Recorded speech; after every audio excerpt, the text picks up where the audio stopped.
Hi, this is Dark Journalist. Tonight I have a special episode for you. We're going to be joined by former Assistant HUD Secretary Catherine Austin Fitts. Now, this will be one of the most important episodes that Catherine has ever done, as she goes on record exposing the master plan being rolled out by powerful covert elements in government, industry, and the media. These forces intend to put in place a massive global control grid engineered from an ominous space infrastructure, using tools like entrainment, mind control, social engineering, and social manipulation to achieve total dominance over the population. Catherine introduces us to the idea of AI superpowers being in a deep power struggle for supremacy over the Internet of Things, using a kind of Skynet. Can we regain the initiative from a lawless, marauding group of elites who have no regard for humanity's future? Here we go. Former Assistant HUD Secretary Catherine Austin Fitts, Space Wars, AI Superpowers, and the Black Budget.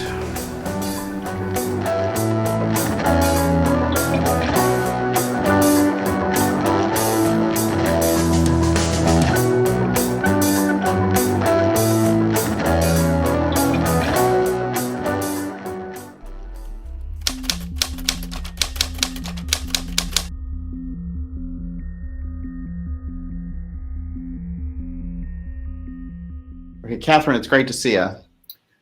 It's great to be back, Daniel. You know, it's amazing. I've been reading your recent report, which is the Will ESG Turn the Red Button Green? This is fantastic. And of course, all the reports are quite amazing. But I found you were doing something with this red button, green button imagery that you've brought forward so many times. And it goes back to this idea of, is the actual, the citizenry involved, are they willing to take the chances and make the moves on this? What is ESG? Let's start there. ESG stands for Environmental, Social Responsibility and Governance. Mm-hmm. And it's a collection of criteria by which you analyze a company, a stock, or a financial situation. And traditionally, when you make an investment, again, company or stock, the question is, what is the financial performance going to be?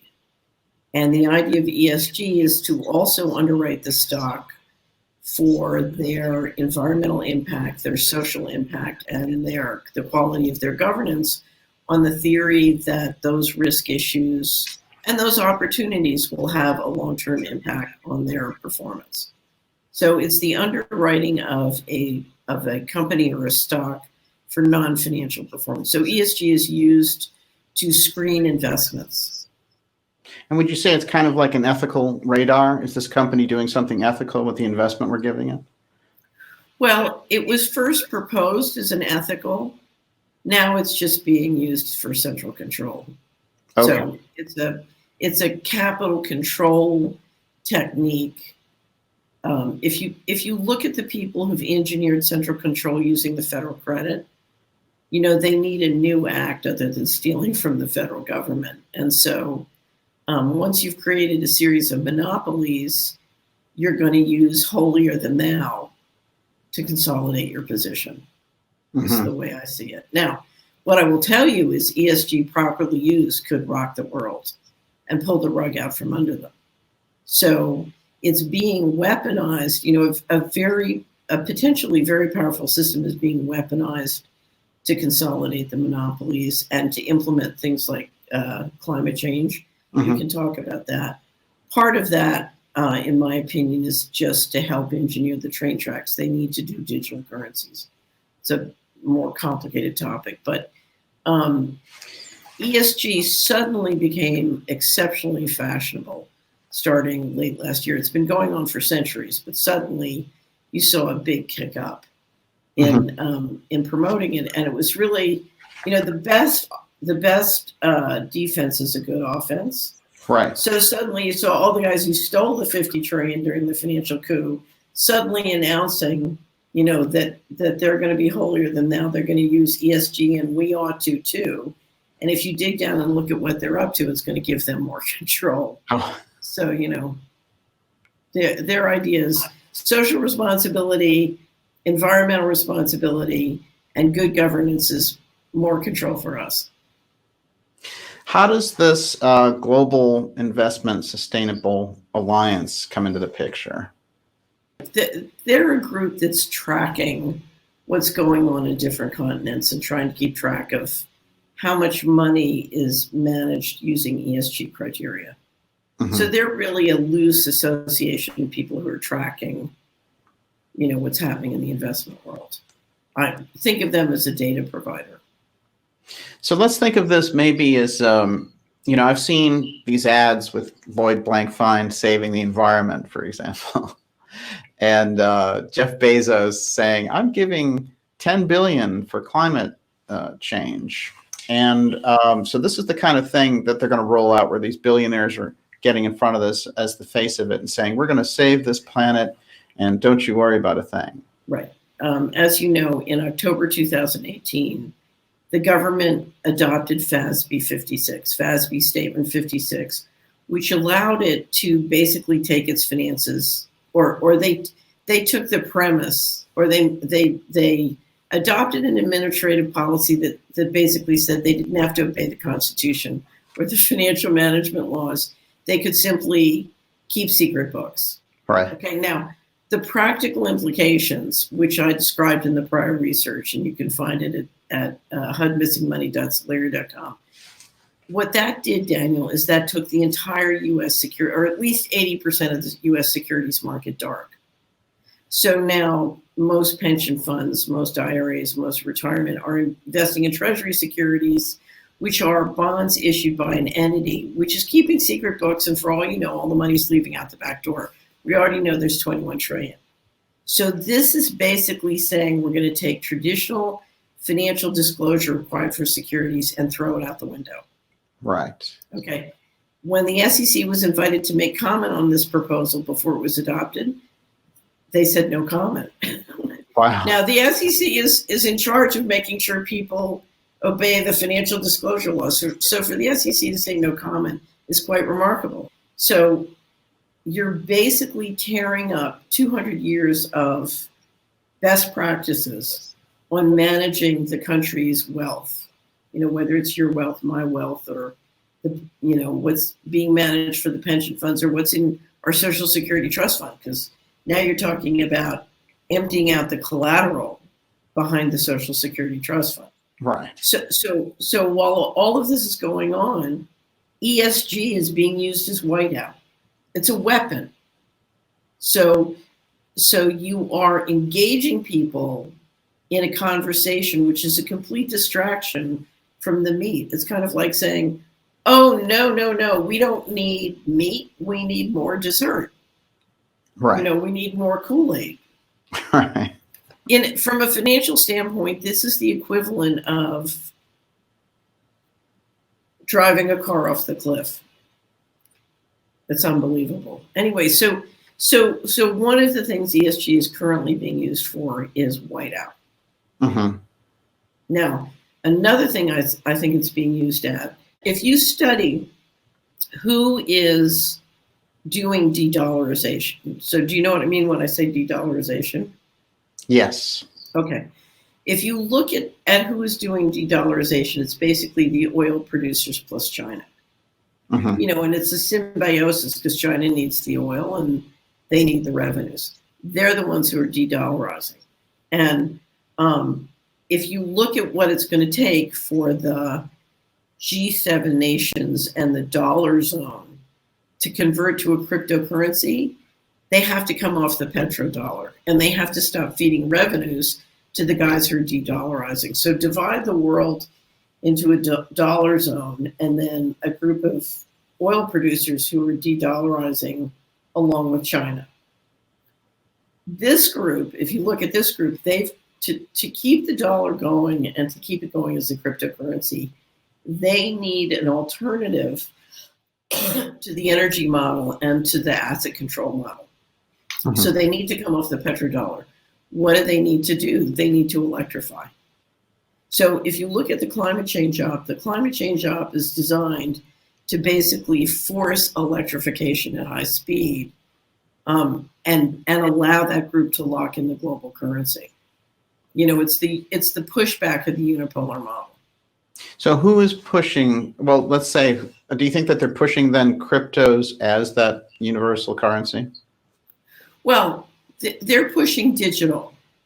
So, I said, it's funny, the quote that's at the top of this is the one I had in 2008. It said, Mr. Global doesn't care if the digital global, if the global currency is called dollars, gold, wampum beads, all Mr. Global cares about is it's digital. Uh-huh. So Mr. Global, it can be MasterCard. It doesn't have to be cryptocurrencies. Okay. What Mr. Global wants is low cost, low fee, low transactions, but on a digital infrastructure where you can also do energy and you can bring out breakthrough energy as soon as you have a sufficient digital infrastructure. And you can do mind control. Because remember, one of the things you've always used the financial system for was control. Now that you have entrainment and mind control and all sorts of, whiz-bang technologies, currency changes its function or the manner in which it functions as a control system. Mm-hmm. Okay. So currencies have different functions, but the nature of money as a control system changes and morphs with changes in technology. So what you need to do to maintain that currency global position is you need electrification, or you need the digital train tracks, from space in the suborbital platform to the cables under the ocean, into the last mile of the internet things, into the smart meter, into the phone, and I hate to say it with nanotechnology, into the brain machine interface. Right. So right now they are on a tear to, think of this like a gold rush. It's the Internet of Things gold rush. And they the winner is the guy who controls the hardware, the digital train tracks. And that's what they're building out in high speed. And if they can electrify transportation and also deliver solar energy from the suborbital platform and different technologies like that, they can cut all the oil guys loose.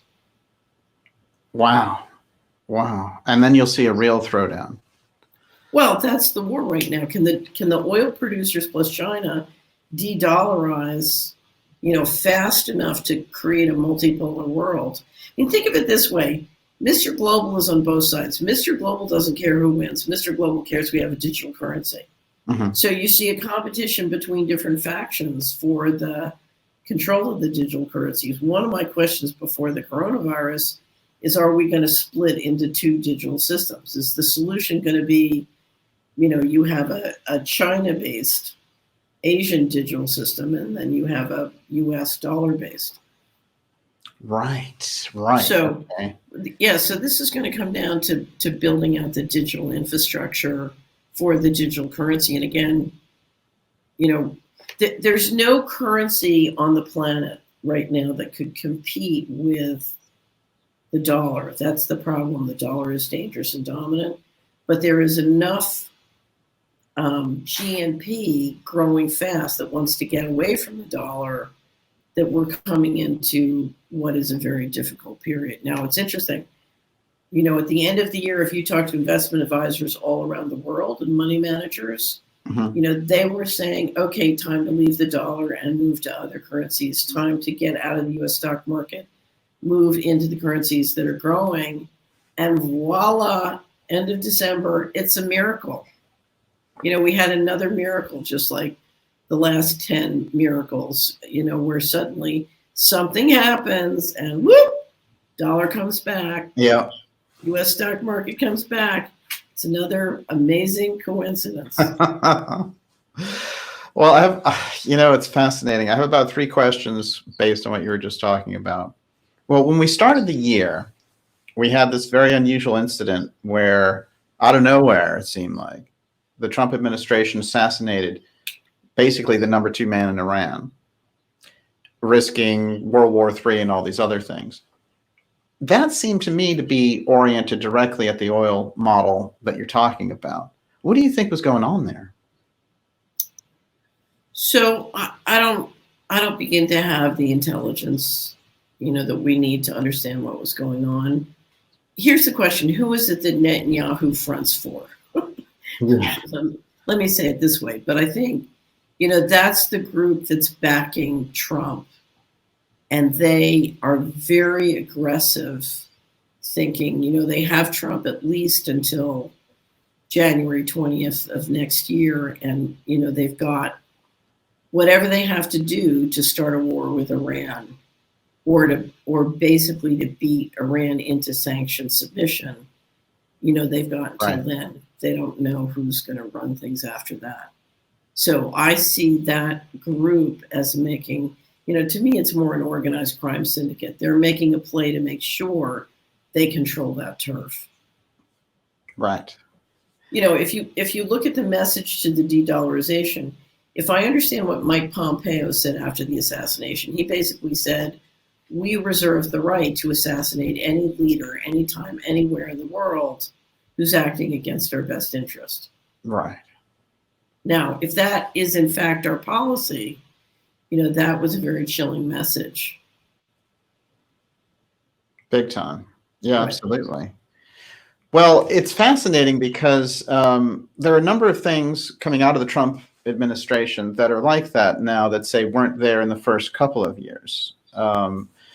And one of the things that, we pointed out is the this whole thing around you not criticizing Israel so that they institute this new policy. And you've done a lot of coverage on that. What is it that's happening to this administration? And, which is to say nothing of their competition, but just with them, there's something going on with the Trump administration, which wasn't there before. And it seems like it is this kind of lawless approach, and that they're going to institute things. Here's my guess, and I'll go way back. I did the Solari report last year on the Forrestal assassination. And if you go back and you look at the Forrestal assassination, the McCarthy assassination, the Kennedy assassination, and that whole series, what it looked like to me, Daniel, is at that time, to create the national security state, you had the fusion of two syndicates. One was I'll call them the Ergun organized crime syndicate, with the sort of Dulles Rockefeller organized crime syndicate. And between the two of them, they had incredible presence. And clearly the Rockefeller faction had incredible presence on the overt side. But on the organized crime side you're talking about, particularly if you network them into London, they basically control transnational global organized crime. And, it really looked like there was a breakout in a fight between the two groups coming into the 2016 election. Yeah. And here's the interesting thing. I go back to the first Bush administration. The Bushes were very careful and put a lot of stress on, okay, here's the overt world, here's the covert world. We do this kind of here, but we don't do that upstairs. We keep the two worlds separate. The Clintons had grown up in a very small state and were younger, and they're like, oh, that's too hard. Right. Why, let's just get the work done. And so they were much more frontal, and literally, I'll never forget the period when people in this is as the Clinton death list counted up and up, people were dropping like flies. Yeah. And you were like, are we in the middle of a mob war? What's going on? All right. So I think what has happened as the two factions are fighting, you have such profound secrecy, and it's gotten much worse, that there's a real deterioration in trying to keep the pretense going that, we operate under the rule of law. I mean, we've literally seen in the last month a state of ridiculousness in and around the Department of Justice that can only be described. I mean, I feel like I'm watching something put on by a joint venture of The Onion and Saturday Night Live. you can't fathom that this is really, and it's just like my poster of Mike Bloomberg. Mm-hmm. You know, I always say people who win in a rigged game get stupid, but what you're watching is people who've forgotten what the facts are. You know, they're literally operating without proper financial disclosure and feedback loops. And it's almost like if you can get away with murder using mind control, that you end up mind controlled. You forget. So their own entrainment has created this kind of Frankenstein monster. I don't know. I can't understand it. I know that there's a logical reason. You know, but when you watch someone like Mike Bloomberg say, oh, well, there's not enough money for Social Security and Medicare. It's, really, Mike? There's 21 trillion missing from the federal government. Right. There's 29 trillion that went out on bailouts. Now, you made your fortune providing data to Wall Street. You mean you didn't see that 50 trillion go by? Right. Where is it, Mike? Yeah. You know, because we know a portion of it is in your bank account. Right. I mean, come on. You know, or if you listen to him talk about the fact that, you know, there's more crime in minority neighborhoods. Well, what about 2 Wall Street? Mm-hmm. I mean, look at the laws broken and the legal settlements by JP Morgan. So I had a subscriber who was still banking at JP Morgan Chase. And I said to her, you know, I would be afraid to have money at JP Morgan Chase, even $10. You know, why take that risk? Yeah. Anyway, so she had some time on her hands, and I had her put together a list of every settlement that they had made for unethical or illegal behavior since 2002. The list was so long, it took us weeks to proof it. I had our editor proof it. Wow. I mean, it was a huge job because they have broken so many laws. It's beyond a belief.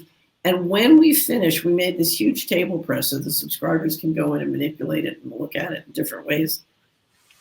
I was, obviously I wrote up the case history of JP Morgan Chase in the ESG presentation. Right. But I was at a loss of words to say anything. You know, you're talking about a major criminal operation. This is major intentional crime year after year after year. And kick back to the Department of Justice. They're in business together. Mm-hmm. You know, it's basically a racketeering operation. You know, they make money and then they kick back commissions to the Department of Justice, and on we go. So at the end, that's why we put a picture of an owl with a definition of flabbergasted. The owl's looking like, because you know, what do you say? Yeah. I mean, it was, I used to have an uncle who was taught at West Point. He used to say, it's stupefying. It's so stupefying.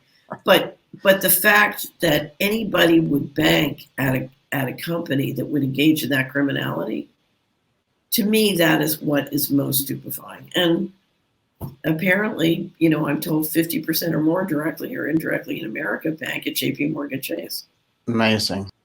So, you know, here I come back to the red button problem. We are financing what's killing us. Mm-hmm. So we are, you know, whether it's degradation of the food supply, whether it's the OxyContin epidemic or OxyContin Purdue was a private company. But, you know, if you look at the companies and the government agencies doing this, we are financing them. And if you finance the people killing you, you're going to die. That's how it works. There's no way out. Mm-hmm. It's funny. Have you seen Yellowstone yet? Yes. Have you seen the second season? I'm getting in there. Okay. So I don't want to give away the plot, but the question, Yellowstone was the movie of the year last year on the Celebrity Report. Yes. And that's because the dirtiest players in the Valley are 2 guys named Beck brothers. Right. And the Beck brothers have been getting away with it for 50 years because they're dirty and everybody's afraid of them. But at some point you have to sit back and say, okay, what are we going to do about the Beck brothers? Right. And if you look at the 2 factions that right now are fighting for control, you know, and are playing the game in the election, both factions are unacceptable. Yeah. You know, you can't run a country where both sides of the aisle are essentially controlled by dual citizen passports, and people who are afraid of saying no. Yeah. So the U.S. government doesn't have information sovereignty, it doesn't have financial sovereignty. It is. It's a dire state of affairs in terms of that kind of transparency. I want to jump to that missing trillions, though, and get this down. Like the update on this, how do you feel about the response of the media? Because the media has picked up on it at times. They've had almost, as soon as you brought it out, especially after you did the work with Professor Mark Skidmore, and it became something that both of you did, suddenly the media was like, oh, we have to kind of address it now, even though you've been working on this for 2 decades. So they sort of addressed it in Forbes and in other things with questions like, is there 21 trillion missing, from the budget? And how do you feel when you see that out there? Do you think that they are they have their plan for how to kind of kick the ball on that and get it out of the public's mind? Well, I think you saw several different things going on.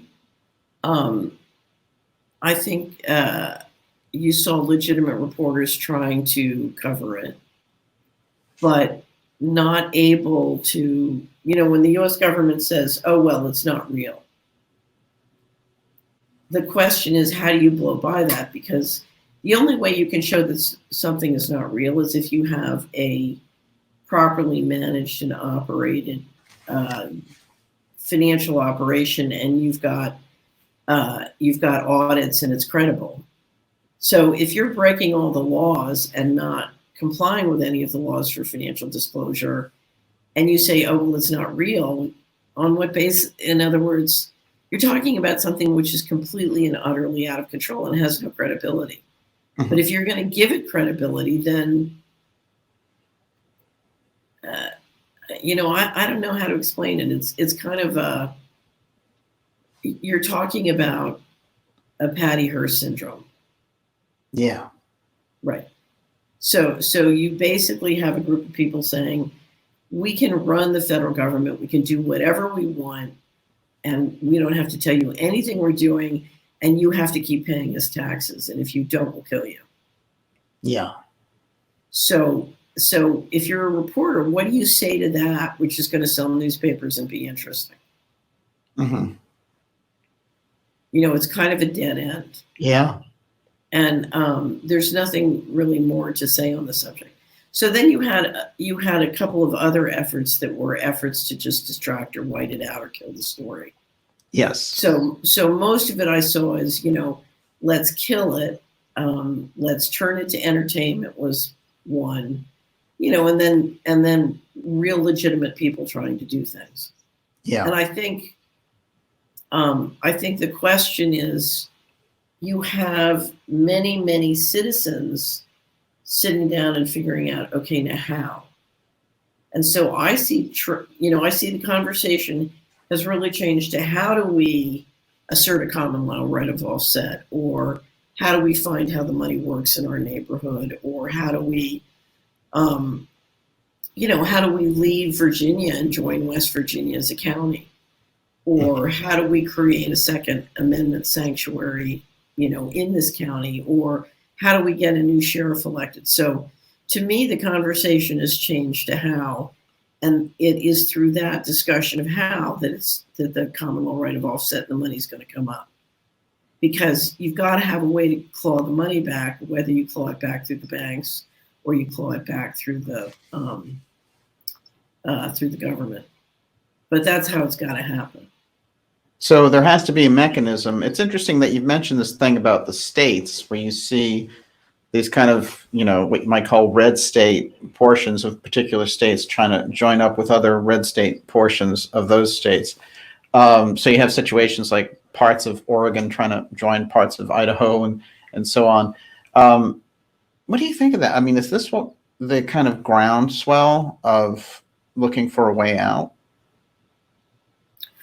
Well, all action, the only change that can come is got to come bottom up.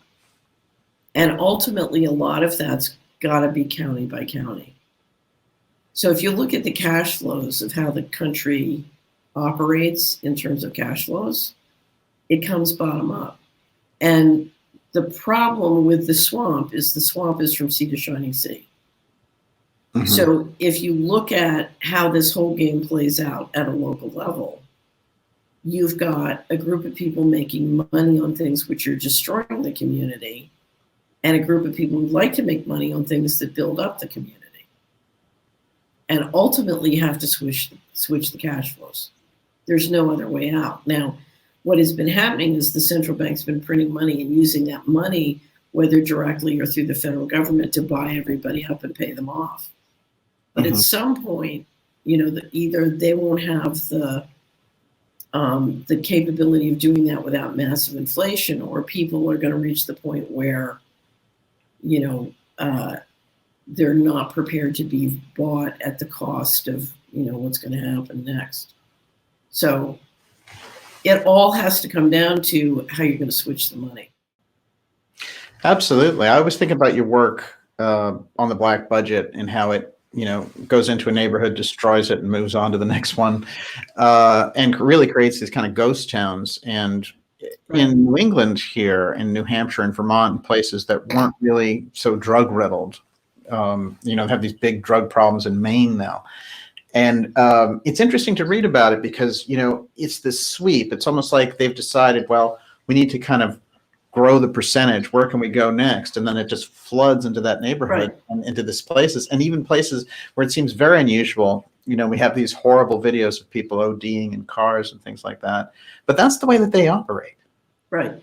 It's amazing. I don't know. Have you seen The Pharmacist yet? Yes.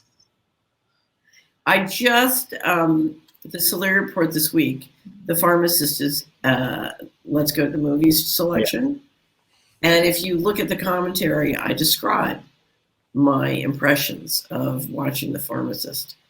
And what's interesting is the budget deal in 1995 busted in November 1995. And that's the story. Remember my story of the top pension fund investors saying they've given up on the country. They're moving all the money out. Yes. The give up was supposedly around the 95.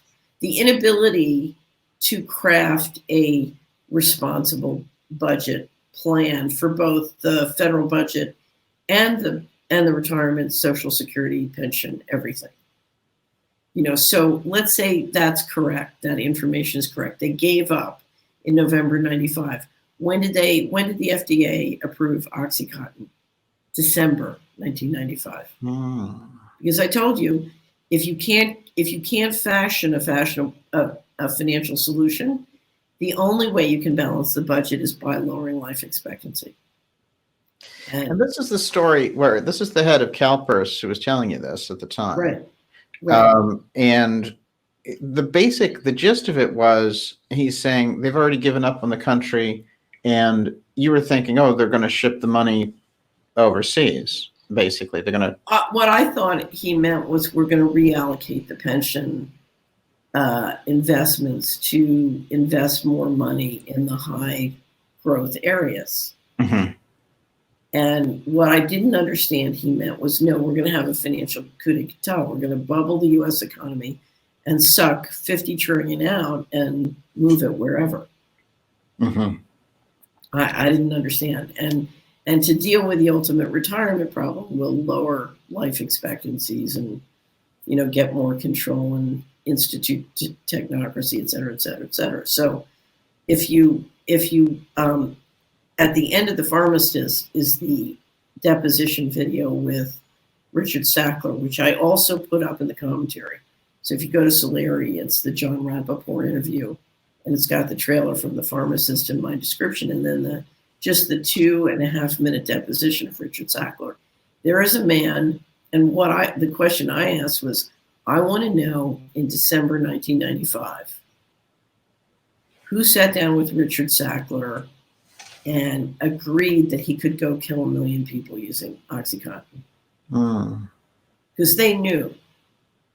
That was, if you look at how they rolled out the pill mills with protection from enforcement and top-down protection, that was a plan. Because if you look at those neighborhoods, if I still had the Community Wizard software tool, what I could show you in Louisiana where Dan Schneider was operating as a pharmacist, at the same time they're hitting that neighborhood with OxyContin, they're hitting it with meth, and they're hitting it with predatory student loans, and they're hitting it with predatory mortgages and predatory auto loans. And it's all hitting like a tsunami. Mm-hmm. The African Americans used to call it the beatdown. Right. But that was a concerted effort. And it's very interesting. In 1996, I was at a conference. I think it was Esther Dyson's conference and Bloomberg was up on the stage with a group of venture capitalists. And I said to him, because my company had Bloomberg's, we were a client of Bloomberg. And I said to him, why don't you put government data on so that we can do this arbitrage between places and the stock market? And I explained the data model of Community Wizard, and he turned white as a sheet. And I realized, they're making all their money arbitraging that data. They have to keep it secret. Right. That's the big ace in the hole, is playing that card. So he knew in 1996. Amazing. Well, he's part of that whole group. I mean, if you look at Sackler and Jamie Dimon and all those folks in New York, and it's unbelievable because he's sitting there saying that the crime is in the minority neighborhoods. Right. I mean, I don't know how many people get killed in minority neighborhoods in New York every year, but Sackler's killed, I'm sure, many more. Absolutely. Absolutely. And you've jumped into two different discussions there. One is the 2020 election and the other is vaccines. Well, but here's the thing. I look at everything. Remember, I built a digital infrastructure that would allow me to look at, places and industries. So, for example, we had one software tool where you could put in the tickers for your 1,000 largest Fortune 500 companies, and it would print out where your employees were globally. So it would print a map and show you where your where the people who essentially work for you were. If you talk with most people about what's going on in their community, they have a picture of what's going on. And then if you look at how the money works, it's a totally different picture. And if you try and get them out of the trance, and this is one of the reasons the reporters who were looking at the 21 trillion, what they were fighting was the trance of the individual who doesn't want to sit down and look at how the money really works in their community or around them and take responsibility. I can't tell you the emotional resistance to doing that. It's extraordinary. And yet it's unbelievable. If you go on this journey of understanding how the money works in your county and in your place, it's what the Buddha says, those who are awake live in a state of constant amazement. Yeah. And, you really see how the world works. But you see a lot about the covert side. And of course, I think a lot of people want to avoid looking at the covert side because they don't want to upset the powers that be. Well, it's interesting coming out of that trance because you need some sort of incentive, right? So what's the incentive to come out of the trance? Well, the only reason I came out, I built Community Wizard because I saw an incredible opportunity with digital technology and new technology. If you look at the current wealth in the country, we could be 100 times more wealthy. Mm-hmm. So I just saw that the wealth potential was fantastic. And the more I dug in and researched it, the more wealth potential I discovered. Now, the problem with that opportunity is if you're in control, if you realize that wealth potential, there's no guarantee you're going to keep control and you're probably going to lose control. So if you want to keep control and use that technology to control, you're going to shrink the economy, but you'll stay in control. And that's part of the war we're seeing. Because if you look at the faction that wanted to stay global versus the faction that wants to nationalize, that's really a war about, okay, how are we going to optimize economically?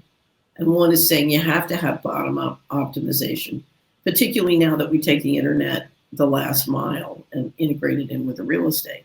And they're saying, okay, you got to optimize. And at some point, this level of crime is going to kill the goose that laid the golden egg, which is true. But nobody seems, secrecy and organized crime profits are an addiction. And the people who have that addiction are not inclined to give it up. Right. Right, absolutely. One of the puzzles in all this that has always struck me as a missing piece is things like global spraying or vaccines or whatever, or 5G, for example. Those same, let's just say, elites who are controlling this board game, they and their families are subject to things like 5G or global spraying pollution. How do they get around that? It's a very good question. For years I couldn't understand the global spraying because I thought, well, now in my experience, the top guys often will roll out something and have the anecdote to it. Mm-hmm. So maybe they have technologies that mean it's possible for them to detox faster and better, or, I just don't know. But I think the question comes down to, is this what they think they need to do to control, or is somebody else doing it and they're subject to treaty obligations? They have to go along. Mm-hmm. I mean, that's really the question. Here's the problem with everything we talk about money. Money is just a portion of the governance system. Right. And you can't talk about it separate with the governance system. And the problem of integrating it with a conversation about the governance system is the governance system is invisible and it's a mystery. Mm-hmm. I mean, that's, to me, the most baffling thing about planet Earth is we're all walking around thinking we can live on a planet where the governance system is a mystery, and that's okay. Mm-hmm. Well, you have that famous quote, which is, who is it who's controlling things on planet Earth, and why are they acting the way that they're acting? This is interesting because really so much of the work comes back to this question, and we don't really have a good answer for it. No, we don't. Fascinating. No, but I will say this. If you look at global spraying, if you look at how much money I can make, if you just said to me, okay, you're Mr. Global, how much money can you make on weather warfare? You've seen that old video of Lyndon Johnson talking about, he who bragging about the potential for weather warfare, and he who controls the weather is going to control the world. Yeah, and that's almost 60 years ago. Right. So let's presume for a second that they do have weather warfare. If you look at how much money you can make, unbelievable. Mm-hmm. It's got to be the single most profitable weapon in the history of the world. Mm-hmm. So give us just a regular example. Let's suppose these hurricanes blow through the Bahamas and, all sorts of economic implications happen as a result of that, or disaster capitalism swoops in. So if I've created something like that, or if I create like an earthquake in Haiti, for example, all of these financial opportunities are available to me. Right. Well, how about this? What are you telling your subscribers about dealing with the coronavirus?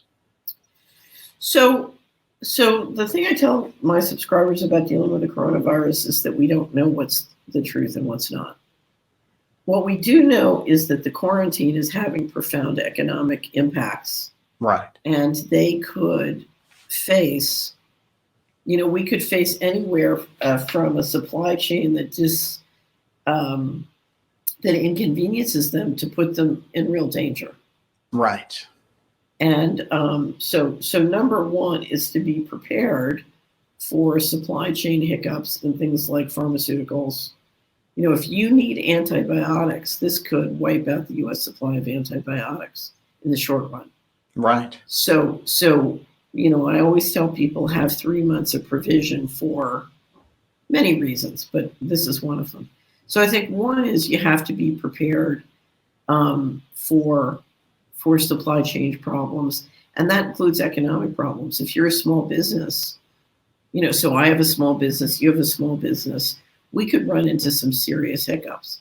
Mm-hmm. So that's number two. Number three, there's a real push to use this to implement technocracy and digital cash. So we're coming to the next level of control, and you have to be aware of that. And then finally, I think if they use this to try and keep promoting vaccine mandates, I think the vaccine will be very, very dangerous. Yes. So in this situation, number one is to be able to rock and roll with the economic hiccups. But then number two is, we have got to make sure that we don't take that vaccine. That vaccine will be unbelievably dangerous, I think.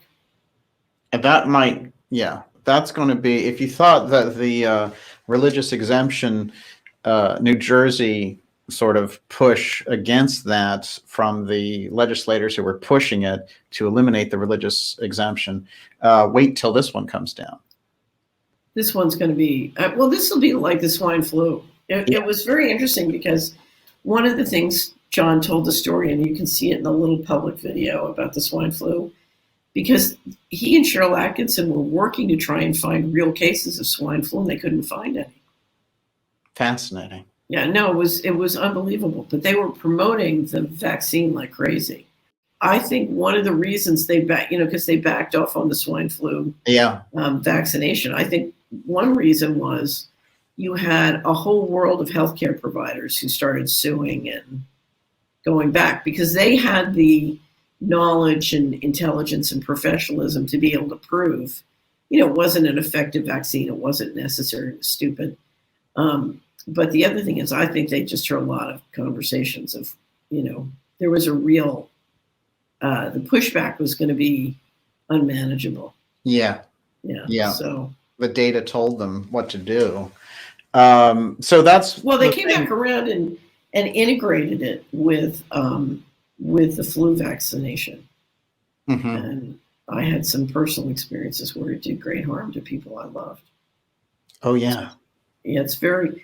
I wanted to mention one of the things I found interesting when the coronavirus coverage started is the arrest of Charles Lieber in Boston, Harvard professor. Yes.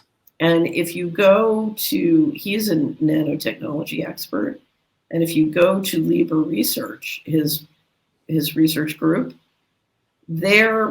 a lot of their most recent publications are on brain-machine interface with nanotechnology. Fascinating. So they're talking about nanotechnology that can move through the cell membrane and create brain-machine interface. Remarkable. Interesting guy to grab. Apparently. And right as this was all happening, I did find that interesting that at the beginning of the year, it was like, here comes Armageddon 2020.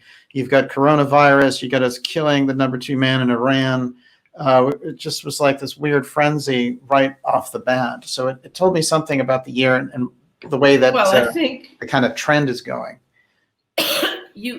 At the end of last year, you had tremendous tension.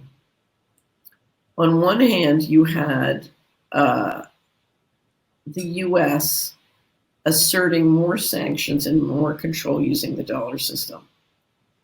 On the other hand, you had a variety of players, including in G7, basically saying the U.S. has blown the unipolar model. It's a failure.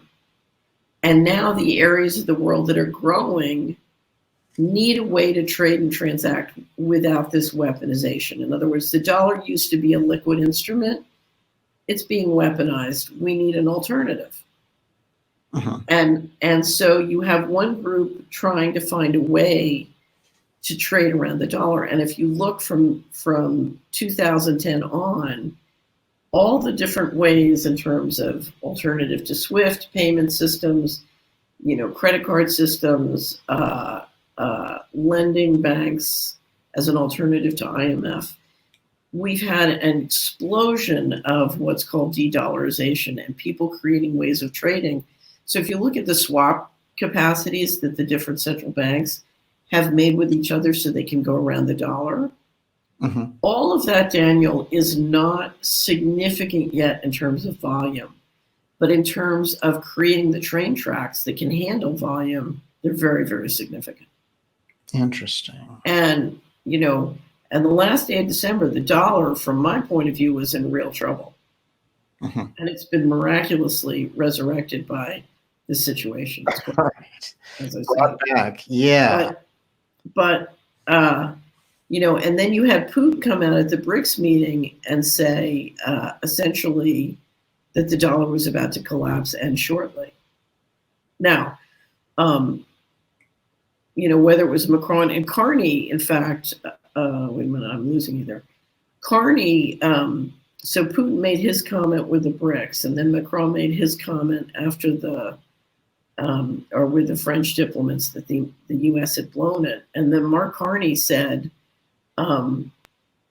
we need to create an alternative to the dollar, because the areas that are growing, they can't use a weapon to trade, and the dollar is being weaponized. Same problem. But then what finally happened was the BIS announced a task force of the Swiss National Bank, the Bank of England, the Canadian Central Bank, and the European Central Bank to do a task force on cryptocurrencies together. Now, that is an earth-shattering development because it excluded the Fed.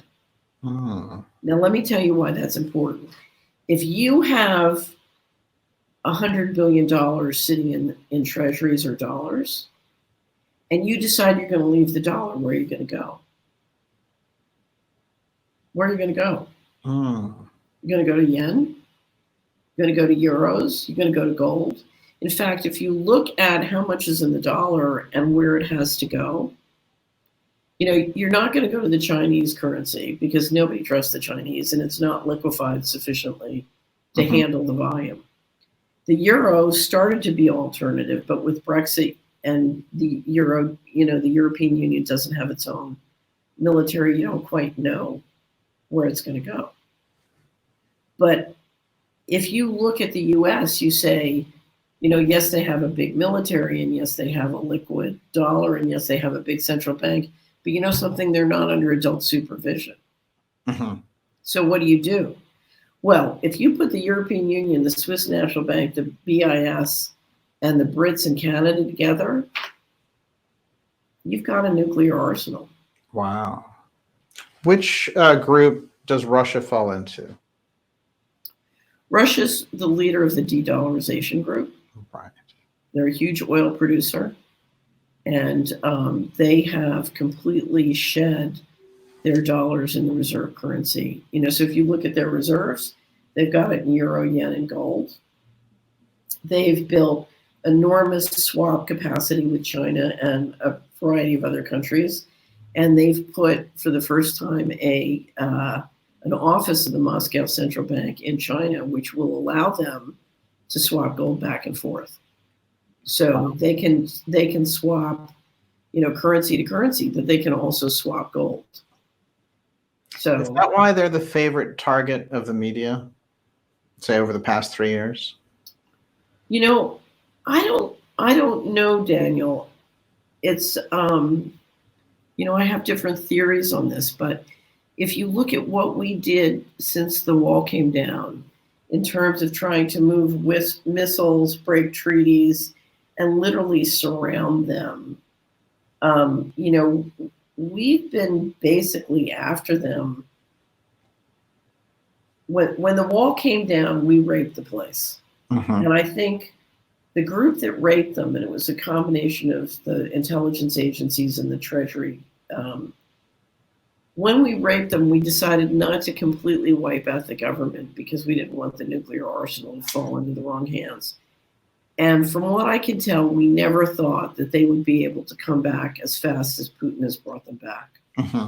Now, Russia still has major demographic and other problems, but as they started to come back, there was a real effort to, I don't know whether it was to turn them into the boogeyman or to encircle them. And there are many deep cultural reasons for that war,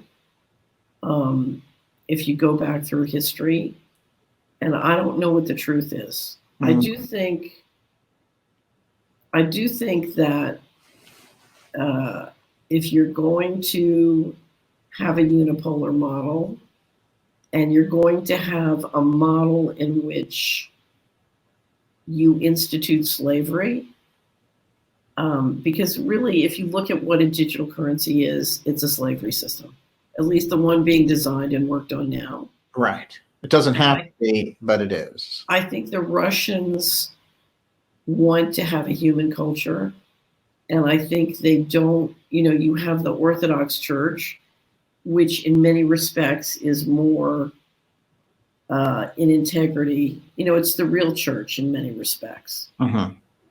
And so whether it's the Christian, is this an effort to wipe out the Christian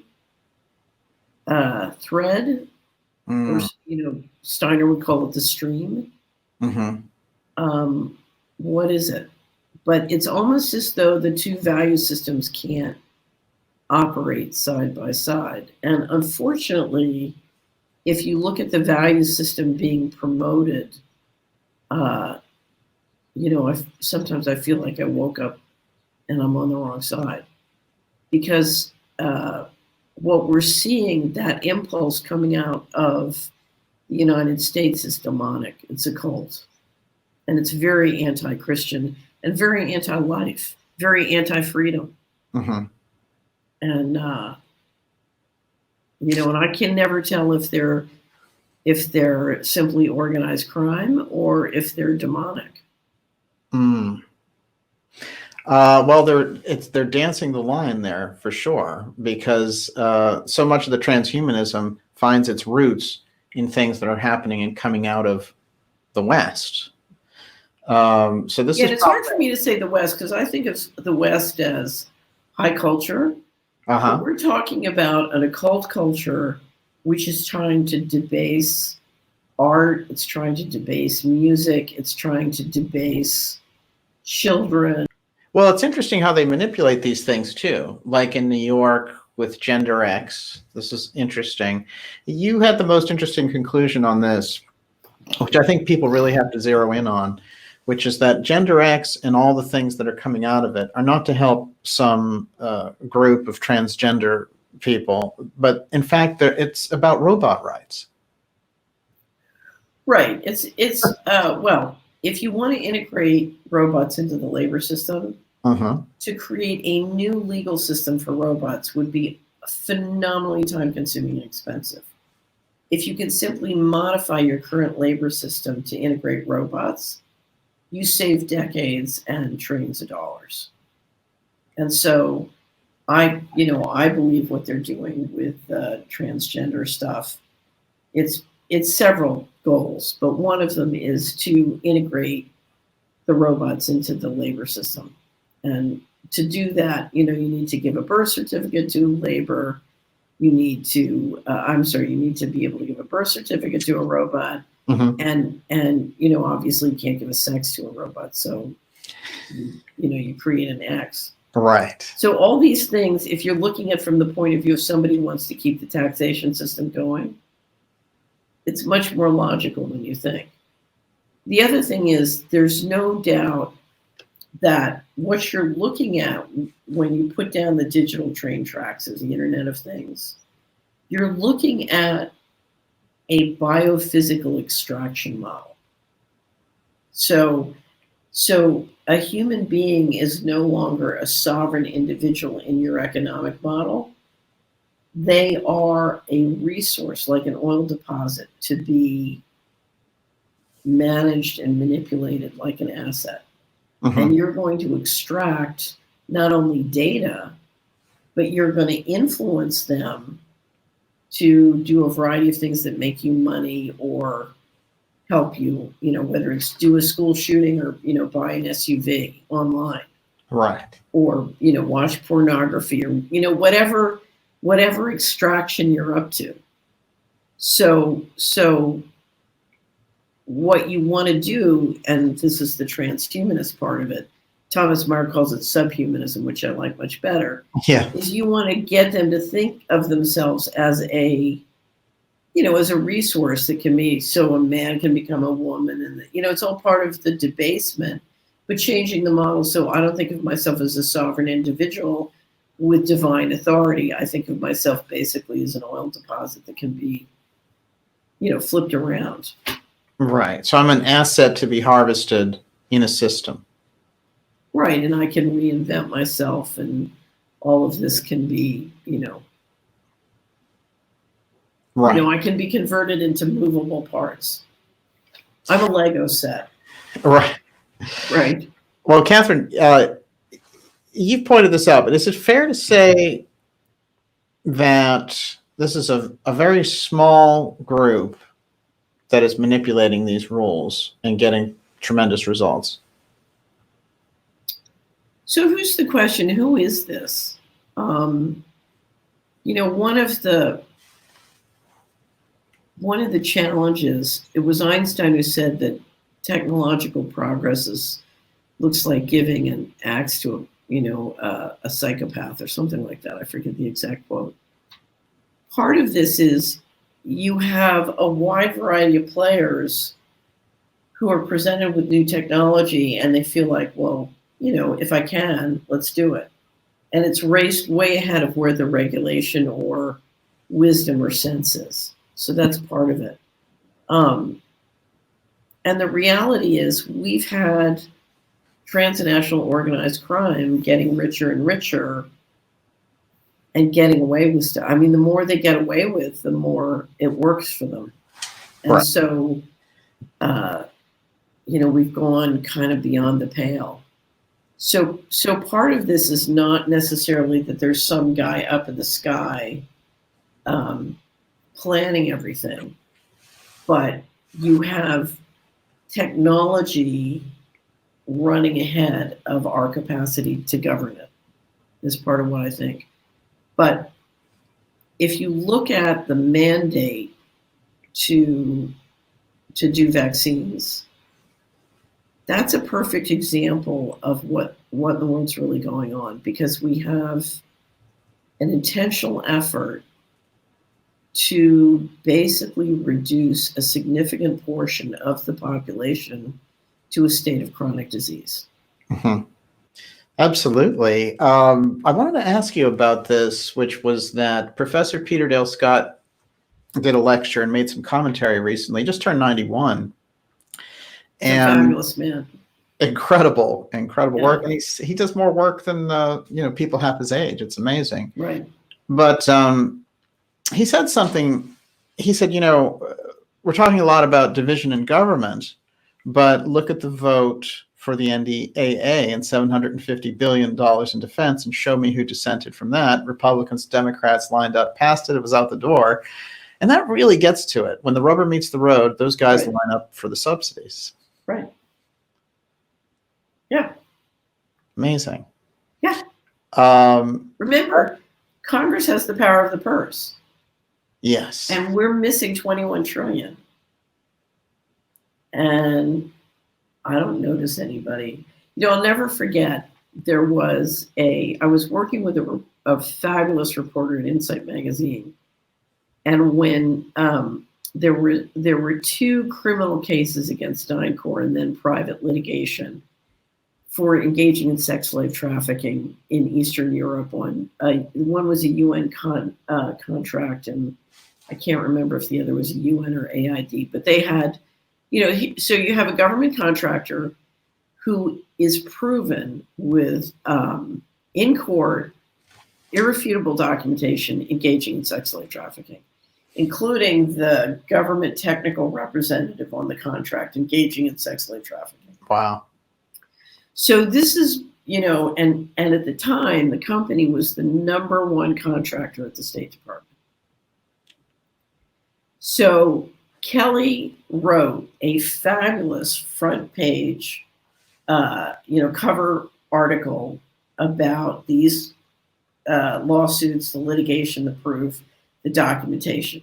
So here's a government contractor, #1 at State Department, running the systems for the HUD-IG, running the Promise software system at the Department of Justice. Okay, this is a very wired and connected defense contractors. So we've got the Promise software system.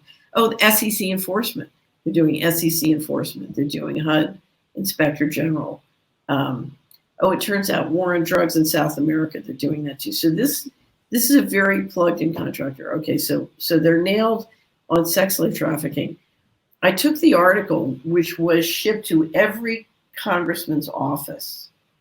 So they would get a complimentary hard copy, I think, on Fridays.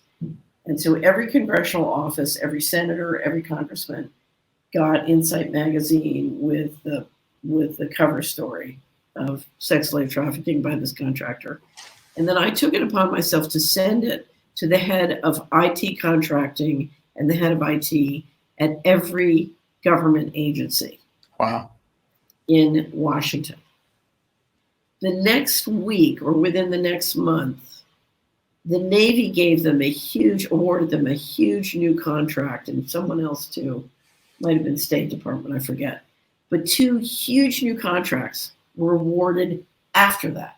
Wow. And no one did a thing. And then they awarded them the contract running the post office sorting facility in my area. Wow. And from then on, we had trouble with the mail. But not one congressman, I'll never forget giving it to a neighbor and my neighbor coming and seeing me. And she said, I cannot fathom that our congressman would permit this to all happen and do nothing. Now, that's what's been going on for 30 years. Right. Oh, and in fact, who was it? Richard Armitage wrote a letter to somebody in Congress. Cynthia McKinney had objected to this and asked questions. Right. And Armitage wrote a letter saying, it would be wrong to penalize a contractor for the behavior of an errant few. She's just like, what? That's great. And it was proven by the litigation this was an institutionalized thing. Oh, yeah. Anyway, so we've been on the zero accountability standard for many, many decades. Mm-hmm. It's fascinating. It is. I wanted to mention something to you in talking about things that are coming out now. You mentioned this about Malcolm X. Something came up recently, which was suggesting that the Malcolm X case may now become solved. Something came up recently where Robert Kennedy Jr. said, actually, it was Thane Eugene Caesar who assassinated my dad, not Sirhan Sirhan. And, the Kennedys went on the record, which is extraordinary because in over 55 years. Very dangerous, but. Yes, absolutely. Right. So it's a very courageous statement to have out there, no question about it. Once America has worked through the Jim Comey, McCabe, all of the FISA court stuff, once you've worked through all of that, then what happened with the FBI on Malcolm X or Martin Luther King, it suddenly makes much more sense. Absolutely. Right. Absolutely. And then the case of Dag Hammarskjöld, who was the UN. Right. And, as the director of the UN, it's fascinating because they took him down in a plane crash because of the. No, I haven't watched. Have you watched that new documentary about his assassination? Yes. Yes. I haven't watched it yet, so I'm dying to watch it. Yeah, it's quite good, actually. But what's interesting is that the UN has now turned around and said we need to reopen that case, which has been hanging out for a while. So they have these cases coming forward. That's kind of a wave there. Of course, they still avoid giving out the records of the JFK assassination. Well, but here's the thing. If you look at the speed at which that wave is progressing, yes, and the institution of new controls that they're layering on while it's happening, right, I would say that we're getting further and further behind. Yeah. So if you look at what they're doing on vaccine mandates, if you look at what they're doing on nanotechnology, possibly in those vaccines, if you look at what they're doing on 5G and the Jedi contract, and I think to a certain extent, these are good things that are happening. Yeah. But you have to translate that into what are the new controls being layered on. I mean, here's the reality. FASB 56 and the institution of secret books by the US government and a variety of other players, you're talking about a system that's moving rapidly in another direction. And you have a variety of players out there, including Daniel Estulin, trying to promote tyranny. Which is amazing. And make it fashionable. Yeah. As Daniel said, he works for Russian intelligence. Right. Well, right. This is something quite fascinating, because this is somebody who's put out all these books about Bilderberg and has been on the side, at least in public, of promoting transparency, and then turns around and promotes Trump as basically being the dictator of America for life. Here's the thing. I think if you don't understand how we got here, you don't understand how to get to democracy. It's clear the establishment wants to tear up democracy, but I'm not interested in helping them. Democracy is possible, and democracy can really work.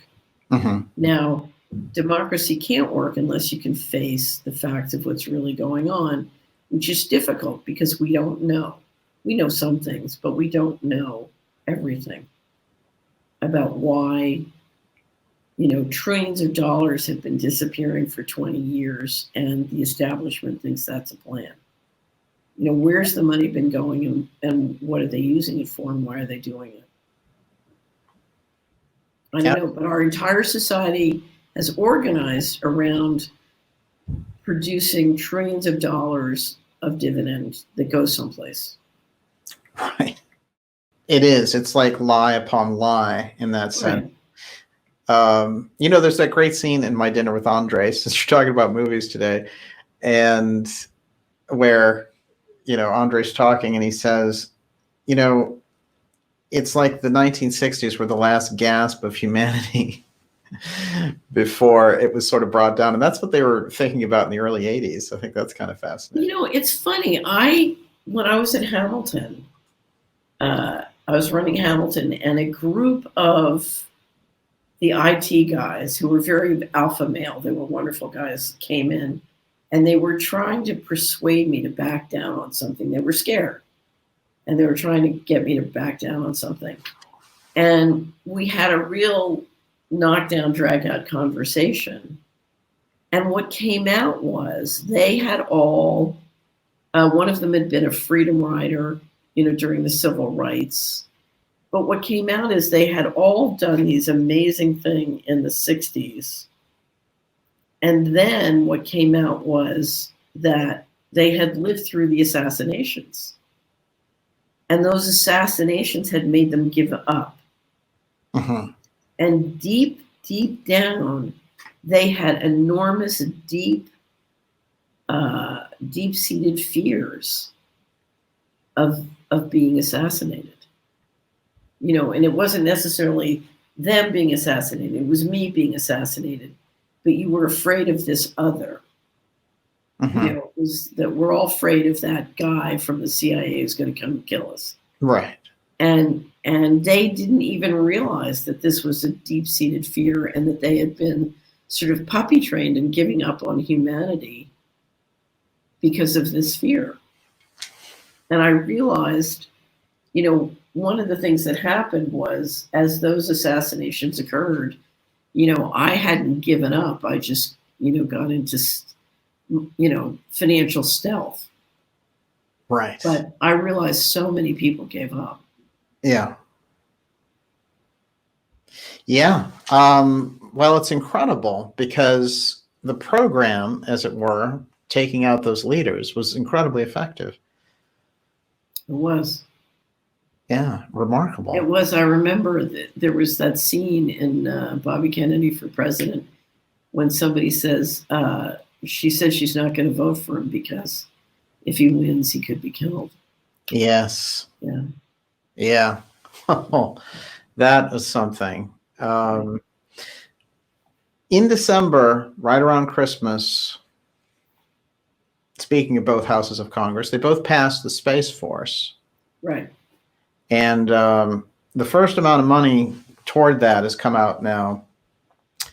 And to get the Space Force, Trump had to call space a warfighting domain, which the United States wasn't signed on to previously, and it's definitely not when it started. They actually prevented language from like that from being used.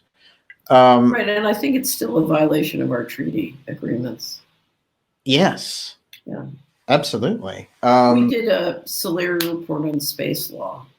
And Okay. if you go to Solari in the library, you can find it. And it describes sort of the state of the law. And they've never been able to do subsequent treaties because nobody can ever agree, because the United States will never agree. And I think the reason the United States can is they're using it as a, they've been using it for weapons for quite a while.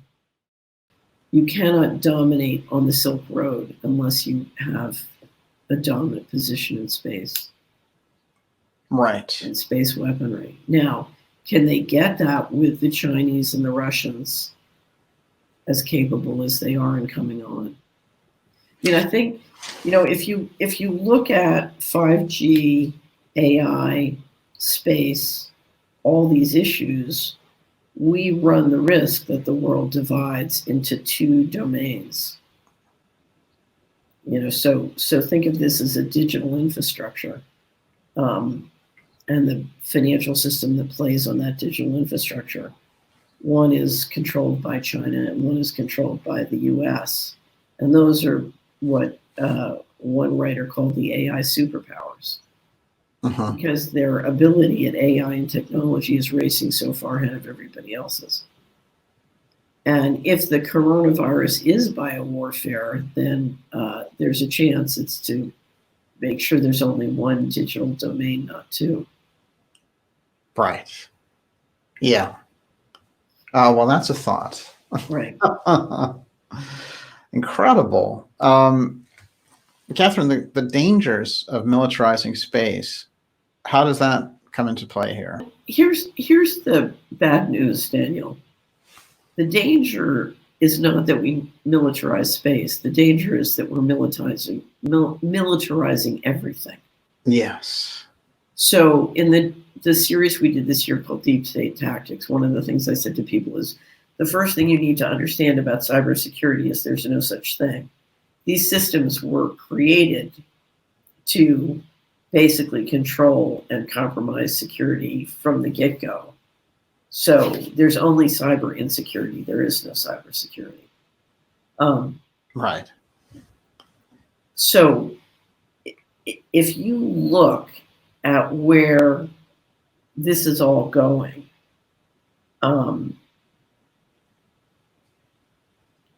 you are watching war built into, you're building the whole global economy around digital infrastructure. And then you're using that digital infrastructure as a war domain. You're using space as a war domain. You're using the financial system as a war domain. You're using lending as a war domain. You're using drugs as a war domain. In other words, what is it on this planet that isn't being weaponized? Yeah. So this is not just space, this is everything. Yeah, it's a great question. It's a fantastic question. It's an excellent point. The advent of the Space Force and the advent of the work you've done in the Missing Trillions Department and the advent of the media toying around with groups like TTSA about, UFOs are real after all, I guess, and the CIA running a lot of that. How does, and you're very brave about this. So I appreciate that you'll come out and talk about this, but yes. Well, so we have a debt problem. Yes. Okay, now, what is the value of a sovereign bond? So all the debt problem comes with massive amounts of sovereign bond. A sovereign bond is a bond issued by a sovereign government. Now, for, since 1640 approximately, we've had a model that says the sovereign government has jurisdiction over physical force within its area. right? And therefore it can tax and extract value to pay the bonds. So the credit of all that debt depends on the sovereignty of the nations involved. With FASB 56 and things like it, you're moving the control of the military capacity outside the sovereign government. Right. And you're admitting that there are all these spaceships flying around that we can't stop or control. Mm-hmm. So what you're basically saying is sovereign nations don't have sovereignty. We look at Mexico and we see the Mexican cartels telling the government that they have to give back the people they arrested because they have asserted physical control over these communities. And the government capitulates because they don't have sovereignty. Okay? So part of the problem of what TTSA is doing, I thought at first they were doing what they're doing so that the Department of Defense could say, trust us, the 21 trillion went to good use, we're protecting you from the aliens, so everything's okay. You know, and it's back to, mommy, the aliens made me do it. But you know, there's a fundamental question of sovereignty here, whether it's FASB 56 or the spaceships. Yeah. And that is, our entire financial system is predicated on the integrity of sovereignty, and the integrity of sovereignty is going away. Right. Right. Now, I talk about it because if you look at the financial system, on any question that comes back to a family and what they need to do to, you know, to save, to prosper, to thrive in this environment, it all comes down to, you know, where's the currency system going? Where's the equity markets going? All of these different things.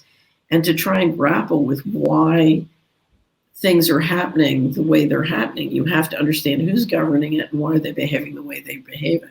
Uh-huh. And to do that, you have to take into account all known phenomena of who it might be.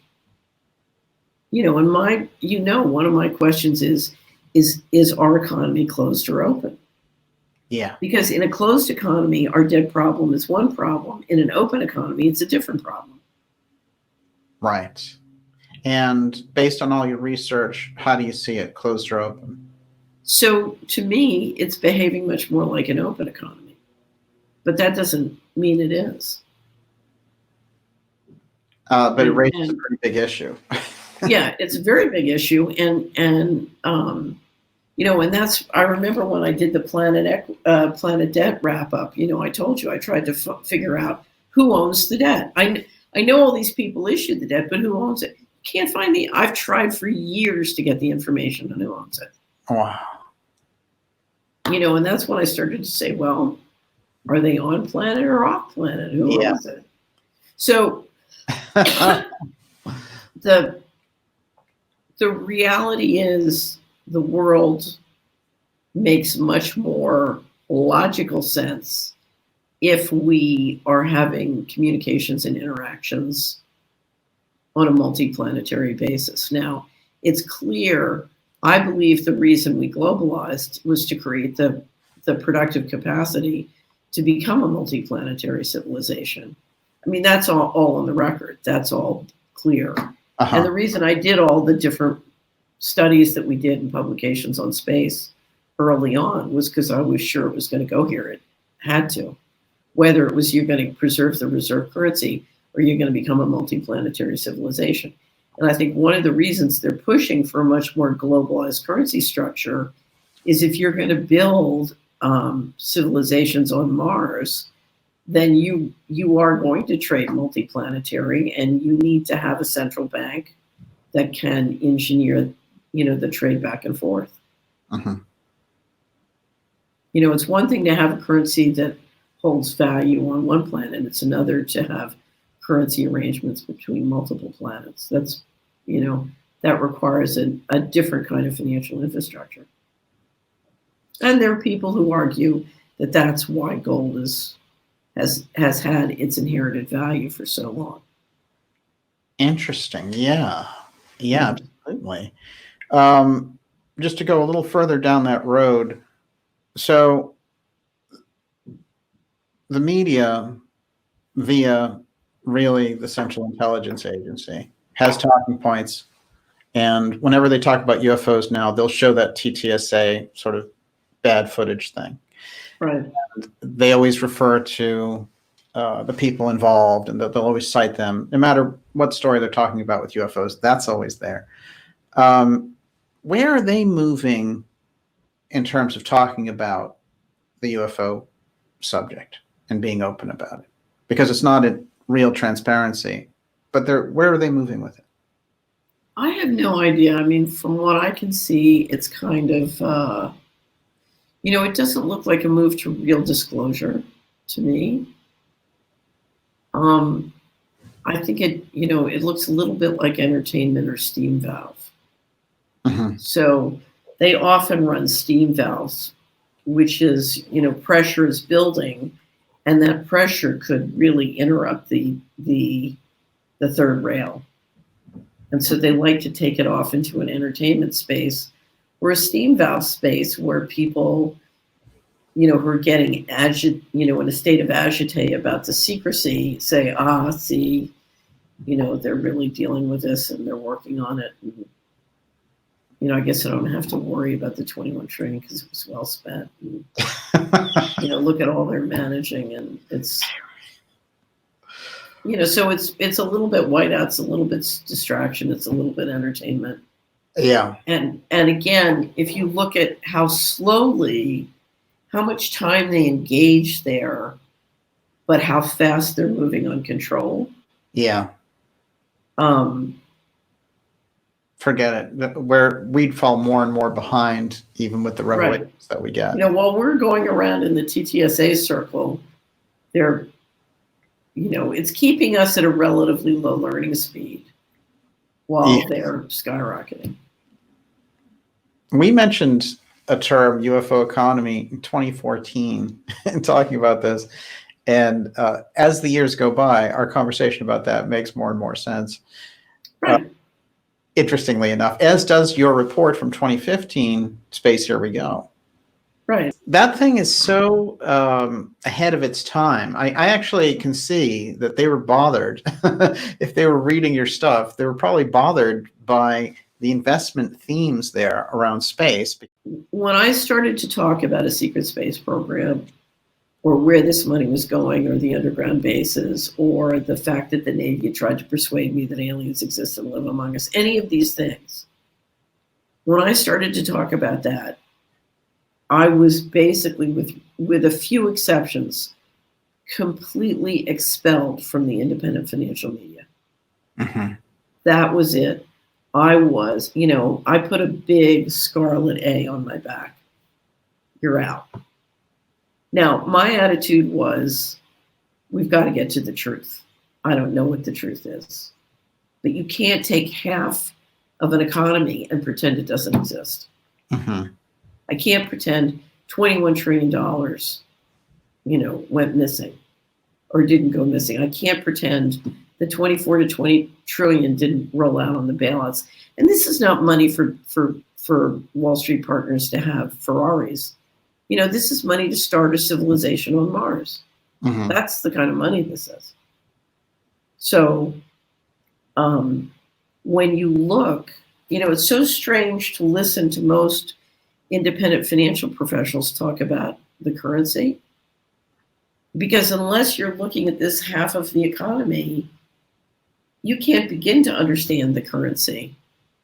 The climate change job has nothing to do with climate change. It has to do with putting into place the electrical smart grid that can handle breakthrough energy and currencies on scale, particularly cryptocurrencies, because it's very energy, expensive. Yeah. So, I don't know, Daniel. I don't know how they managed to persuade the financial world that if they talked about this,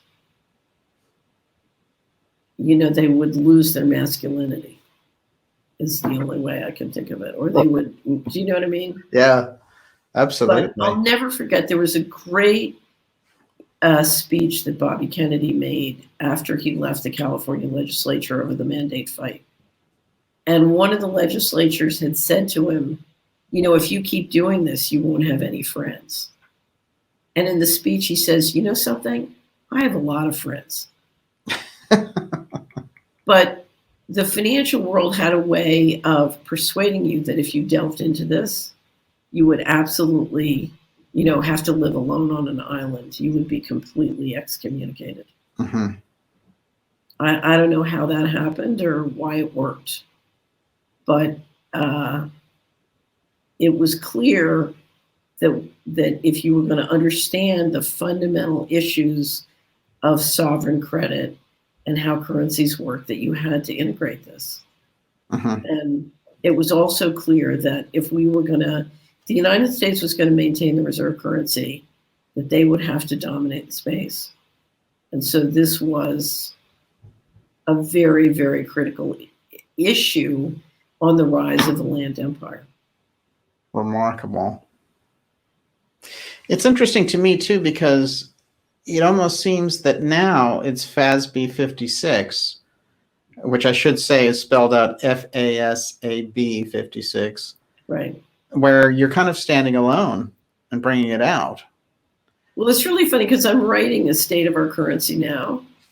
And as I'm writing it, I'm saying, oh boy, this is going to be my new alone. You know, because I go out, I'm alone, and then everybody says, yes, you know, and then I go out and I'm alone, yes. You know, so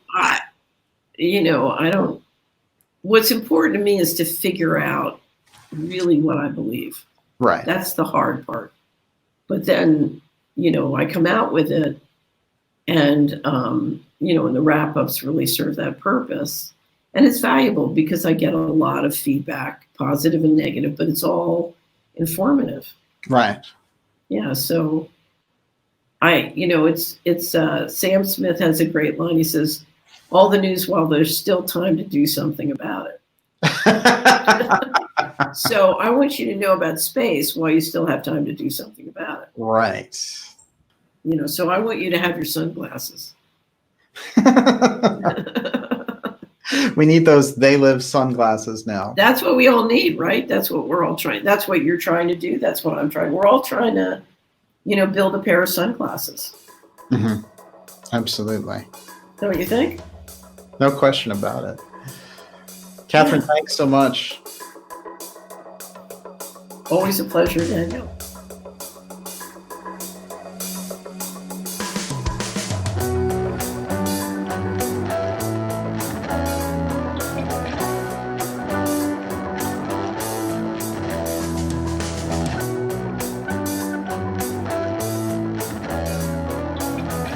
Thank you for joining me for this special episode with former Assistant HUD Secretary Catherine Austin Fitts on Space Wars, AI Superpowers, and the Black Budget. You can find more special reports, deep interviews, and documentaries by going to www.darkjournalist.com. You can also subscribe here to our YouTube channel to receive the latest videos. See you soon.